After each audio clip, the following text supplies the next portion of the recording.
नमस्कार दोस्तों। पिछले 2 वीडियो में 3 वीडियो में हमने एसी करंट में एवरेज वैल्यू मीन वैल्यू की बात कर ली। सिर्फ प्योर रेजिस्टिव सर्किट है, प्योर इंडक्टिव सर्किट है, प्योर कैपेसिटिव सर्किट है, उसकी बात कर ली।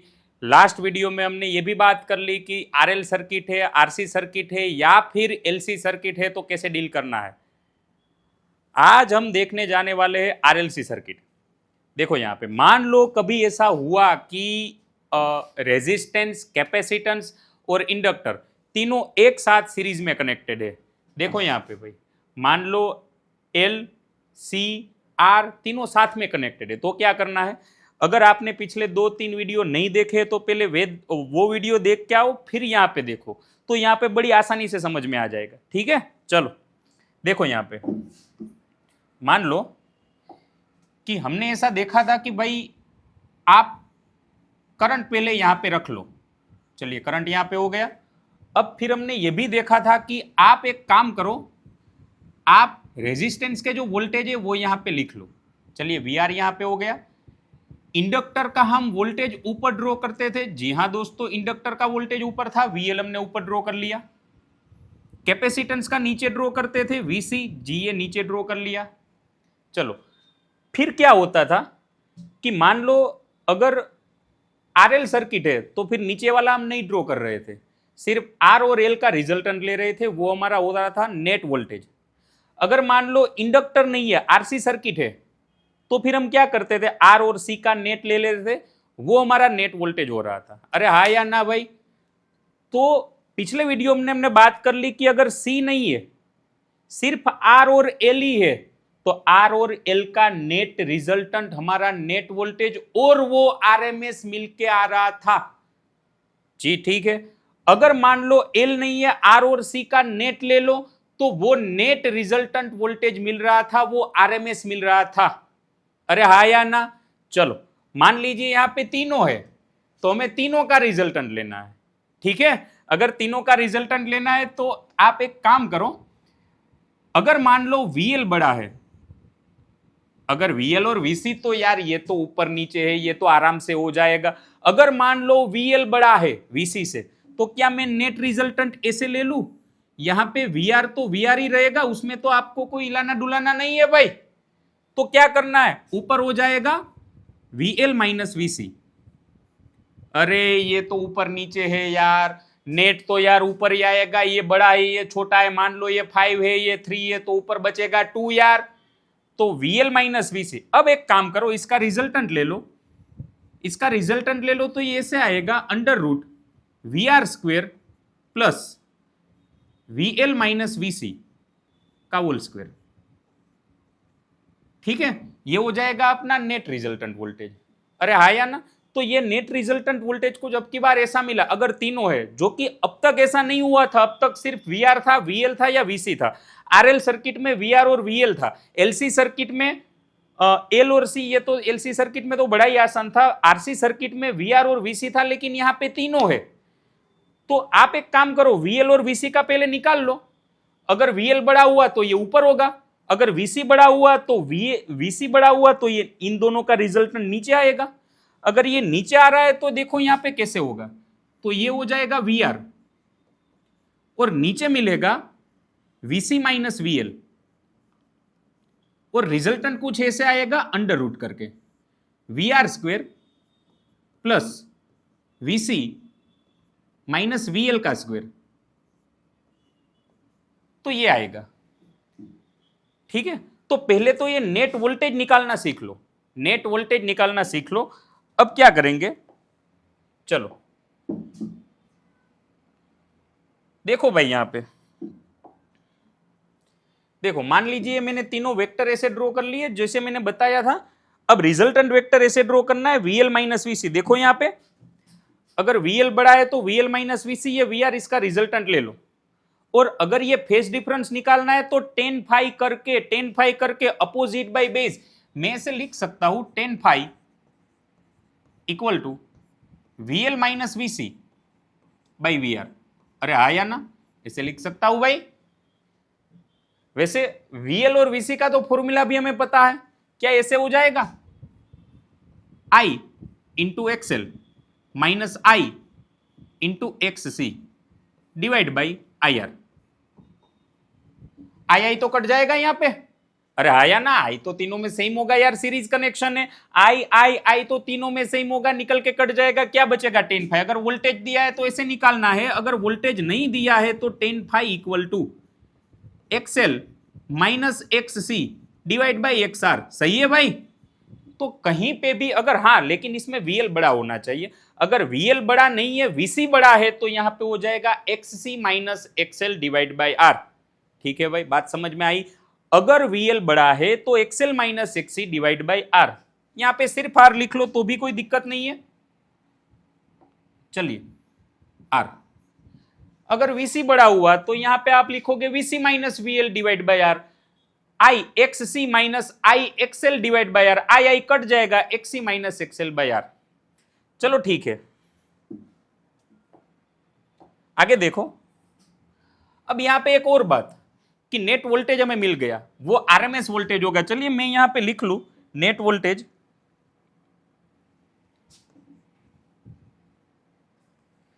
वी आरएमएस इक्वल टू, ये कुछ ऐसा आया था, under root V R square plus VL minus VC का स्क्वेयर। सही है, V की जगह आप IR लिख लो, हर जगह पे ओहम्स लॉ के हिसाब से। चलिए तो यहां पे हो जाएगा V RMS, यहां I स्क्वेयर R स्क्वेयर, यहां I XL का स्क्वेयर, I XC का स्क्वेयर, I को खींच लो बाहर, I बाहर निकल जाएगा, I स्क्वेयर से वापस I हो जाएगा, बचेगा क्या स्क्वेयर रूट में, बचेगा क्या भाई, यहां बचेगा R स्क्वेयर, यहां बचेगा XL माइनस XC का स्क्वेयर, इसे नीचे खींच लो तो ये आरएमएस करंट मिल जाएगा, IRMS equal to VRMS divide by under root R square plus XL minus XC का होल स्क्वेयर। सही लिखा है भाई, देखो यहां पे ढंग से देखो। तो अगर RLC सर्किट है, सीरीज सर्किट है, तो आपको नेट रेजिस्टेंस, जिसे नेट इंपीडेंस बोलते हैं, वो नेट इंपीडेंस ऐसे निकालना है, under root R square XL minus XC whole square. यहां अगर C बड़ा है तो XC माइनस XL, लेकिन क्या ही फर्क पड़ता है, स्क्वेयर है भाई, पूरे ब्रैकेट का कोई फर्क नहीं पड़ेगा, कौन बड़ा है कौन छोटा है। तो आरएमएस करंट ऐसे निकालते हैं। फिर मैक्सिमम तो आपको निकालना पता ही है, IRMS equal to I max by root 2 से आराम से निकल जाएगा, कोई बड़ी बात नहीं है उसमें। चलिए ठीक है, चलिए आगे देखते हैं। ये अगर तीनों है तो चलिए यहां पे एक कंपैरिजन कर लेते हैं, क्या करना है। अगर सीरीज सर्किट है, पैरेलल सर्किट है, तीनों में क्या करना है, देखो भाई ढंग से देखना। चलिए क्या करते हैं भाई, तो देखो यहां पे, चलो अगर सीरीज सर्किट है तो फिर होगा ये कि यहां पे तीनों सीरीज में, यहां तीनों पैरेलल में है, करंट तीनों में सेम रहेगा, वोल्टेज तीनों में सेम रहेगा, करंट तीनों में अलग अलग होगा, वोल्टेज तीनों में सेम होगा। चलिए ठीक है, फेजर डायग्राम कुछ ऐसे दिखाते हैं, देखो यहां पे नोट करना चाहो तो साथ में नोट कर लो, VL VC VR। फिर अगर VL बड़ा हुआ VC से तो ये नेट ऐसे बनेगा, इसका रिजल्टेंट ले लो तो ये आपका हो जाएगा नेट वोल्टेज। अगर VC बड़ा हुआ तो ऐसे होगा VC माइनस VL, VR ऐसे होगा, आप इसका रिजल्टेंट ले लो। ठीक है, चलिए फिर यहां पे नेट वोल्टेज ऐसे निकल के आएगा, under root VR square plus VL minus VC का स्क्वेयर। सही है भाई, चलो दिख रहा है आपको, बड़ा कर लू थोड़ा। चलो अब यहां पे देखो, नेट रेजिस्टेंस ऐसे निकालते हैं, under root R square plus XL minus XC का स्क्वेयर हमें पता है, tan फाई ऐसे निकालते हैं, XL minus XC by R, VL minus VC by R, हमने थोड़ी देर पहले देखा। या तो आप XC माइनस XL कर लो, अगर C VC बड़ा है तो कैपेसिटर को मिलने वाला वोल्टेज, आप कैपेसिटर को मिलने वाला वोल्टेज अगर बड़ा है तो VC माइनस VL कर लो, यहां हो जाएगा XC minus XL divide by R, तो आर ही रहेगा।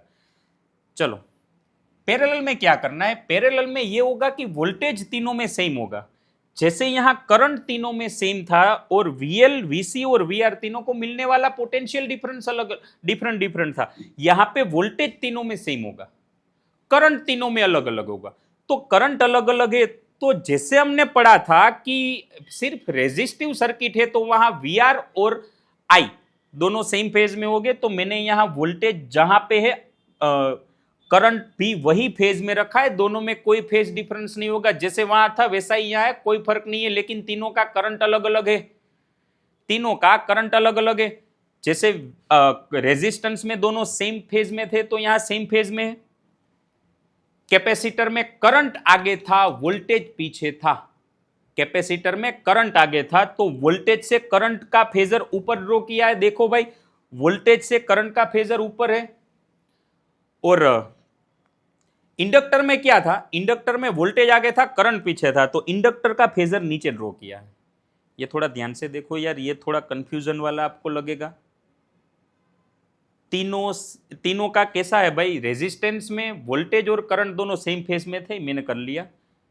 कैपेसिटर में करंट आगे था, वोल्टेज पीछे था, आप देखो ये करंट, कैपेसिटर का वोल्टेज नीचे था, वोल्टेज पीछे था, करंट आगे था, तो वोल्टेज अब यहां ड्रॉ किया है तो करंट मुझे 90 डिग्री आगे ड्रॉ करना चाहिए। अरे हाँ या ना, वोल्टेज से करंट आगे है, वापस बता रहा हूं, कैपेसिटर में करंट आगे था, वोल्टेज पीछे था, तो मुझे कैसे भी करके करंट को तो आगे रखना ही पड़ेगा। करंट आगे कर दिया, वोल्टेज को यहां फिक्स रखना है, तो वोल्टेज यहां, करंट उससे 90 डिग्री आगे, तो कैपेसिटर का करंट यहां पे ऊपर आएगा।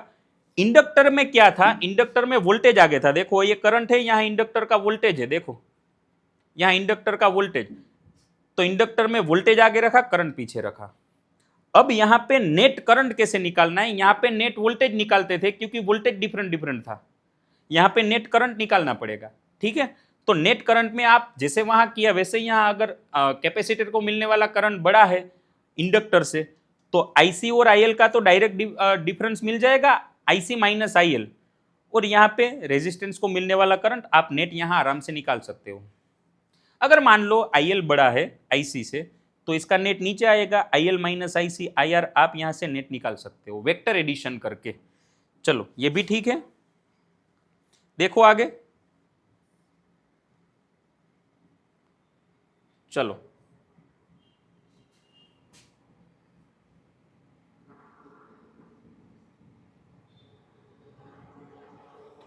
देखो यहां पे क्वेश्चन दे रखा है, क्या दे रखा है, देखो भाई, find out reading of AC ammeter and also calculate the potential difference across the resistance and capacitor. देखो यहां पे तो हुआ ये कि मैं यहां पे पहले तो तीनों का फेजर डायग्राम ड्रॉ कर लूं, रेजिस्टेंस का 10 दिया है तो यहां पे मैं 10 ओहम लिख लूं, चलिए भी ठीक है। फिर यहां पे इंडक्टर का 20 दिया है, इंडक्टर का मैं 20 ऊपर ड्रॉ कर लूं, ये हो जाएगा 20 ओहम। चलिए कैपेसिटर का 10 दिया है, कैपेसिटर का 10 नीचे ड्रॉ कर लूं, चलिए ठीक है 10 ओहम।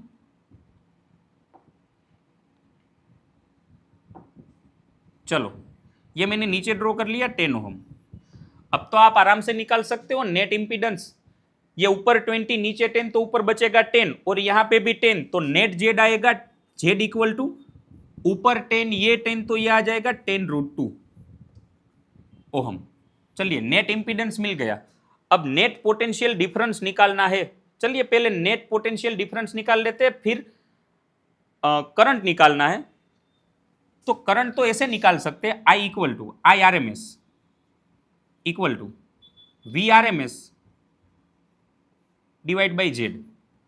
तो मुझे यहां पे वी आर एम एस पता होना चाहिए, ठीक है, लेकिन वी आर एम एस तो नहीं पता है यार, जेड यहां पे दिया है मैक्सिमम वोल्टेज, तो एक काम करो आई मैक्स निकाल लो, I max equal to V max divide by Z.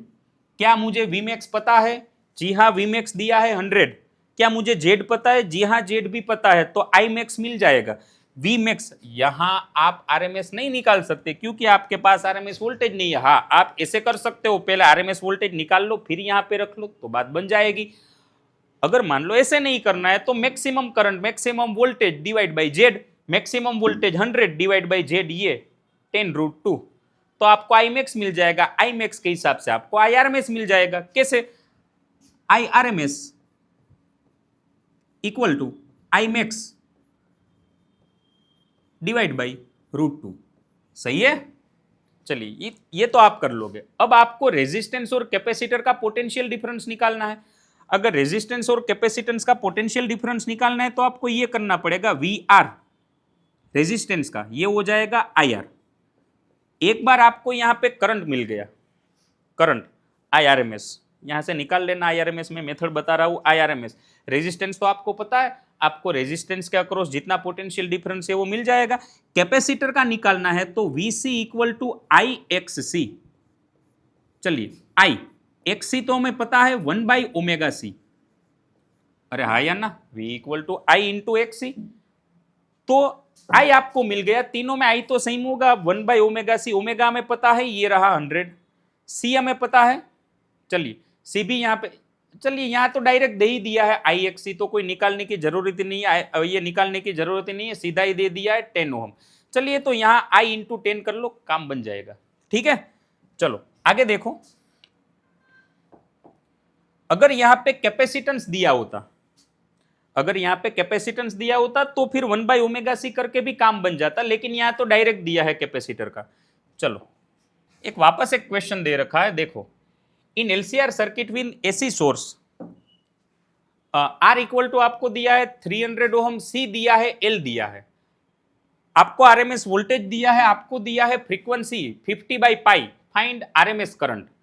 चलिए मैं लिख लेता हूं RMS करंट कैसे होगा। पहले तो आप ये देखो, यहाँ पे डायरेक्ट रेजिस्टेंस किसी के नहीं दिए है, पहले आपको दे दिया है R, वो तो आपको 300 ओम दिया है, फिर कैपेसिटेंस दिया है, इंडक्टेंस दिया है, और यहाँ पे ओमेगा निकालने के लिए फ्रीक्वेंसी दी है।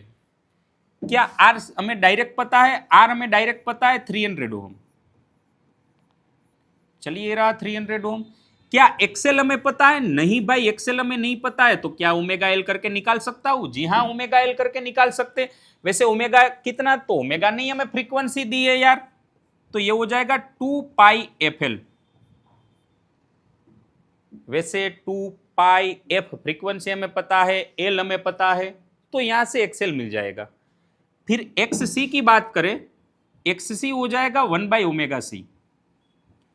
वैसे ओमेगा 2πf हो जाएगा, मैं यहां पे लिख लू 1/2πf इंटू C। C हमें दिया है 20 माइक्रोफेराडे, तो यहां से कर लो तो XC भी मिल जाएगा। क्या नेट इंपीडेंस मिल जाएगा? जी हाँ दोस्तों, नेट इंपीडेंस में मिल जाएगा अंडर रूट, आप एक काम करो, R² plus XL minus XC का स्क्वायर। थोड़ी कैलकुलेशन, लेकिन हमें कंसेप्चुअली पता होना चाहिए क्या करना है क्या नहीं करना है। ठीक है, अगर RC पहले के क्वेश्चन में सब कुछ डायरेक्ट दिया था, यहाँ डायरेक्ट नहीं दिया, RCL तीनों की वैल्यू दे दी है, कहीं ना कहीं आपको क्वेश्चन में फ्रीक्वेंसी दी होगी। फ्रीक्वेंसी पता है तो ओमेगा पता है, ओमेगा L पता है तो XL पता है, ओमेगा C कर लो, 1/ωc कर लो, XC कर लो, ये कर लो, आपको Z मिल जाएगा। फिर यहां से अगर आपको RMS करंट चाहिए तो RMS IRMS equal to VRMS divide by Z कर लो भाई। VRMS भी आपको पता है 50, और Z तो आपने यहां से निकाल लोगे। चलो आगे देखो,